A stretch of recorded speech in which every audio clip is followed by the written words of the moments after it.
എല്ലാവരും സുഖമായിട്ടിരിക്കണമെന്ന് വിചാരിക്കുന്നു. നമ്മളിന്ന് ഉണ്ടാക്കാൻ പോകുന്നത് മീൻ വറുത്തതാണ്. അതിനായിട്ട് നമ്മളിവിടെ അയിലയാണ് എടുത്തിട്ടുള്ളത്. ഒരു പാത്രത്തിലേക്ക് 1 സ്പൂൺ ഉപ്പ്, 1 സ്പൂൺ മല്ലിപ്പൊടി, 1 സ്പൂൺ കുരുമുളക് പൊടി, 1 സ്പൂൺ ഗരം മസാല, 1/2 സ്പൂൺ മഞ്ഞൾപ്പൊടി, 1 സ്പൂൺ മുളക് പൊടി, 1/2 സ്പൂൺ ഇറച്ചി മസാല, 2 സ്പൂൺ വിനാഗിരി, 1 ടേബിൾ സ്പൂൺ വെളിച്ചെണ്ണ, അല്പം വെള്ളവും ചേർത്ത് നല്ല പോലെ ഇളക്കി യോജിപ്പിക്കുക. വരഞ്ഞു വെച്ചിരിക്കുന്ന മീനിലേക്ക് തേച്ച് പിടിപ്പിക്കുക. പാൻ ചൂടാകുമ്പോൾ അതിലേക്ക് 4 ടേബിൾ സ്പൂൺ വെളിച്ചെണ്ണ ഒഴിച്ച് 1 പിടി കറിവേപ്പില ചേർത്ത് കൊടുക്കുക. അതിലേക്ക് മീൻ കഷ്ണങ്ങൾ നിരത്തി കൊടുക്കുക.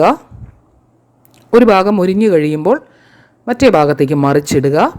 തിരിച്ചും മറിച്ചുമിട്ട് നന്നായി ഫ്രൈ ചെയ്തെടുത്താൽ രുചിയൂറും മീൻ വറുത്തത് തയ്യാറായി. ഡീറ്റെയിൽഡ് ആയിട്ടുള്ള റെസിപ്പി ഡിസ്ക്രിപ്ഷൻ ബോക്സിലുണ്ട്. അഭിപ്രായങ്ങൾ കമൻറ്റ് ചെയ്യുക. ഇഷ്ടപ്പെട്ടാൽ ലൈക്ക് ചെയ്യുക. ഫാമിലിക്കും ഫ്രണ്ട്സിനും ഷെയർ ചെയ്യുക.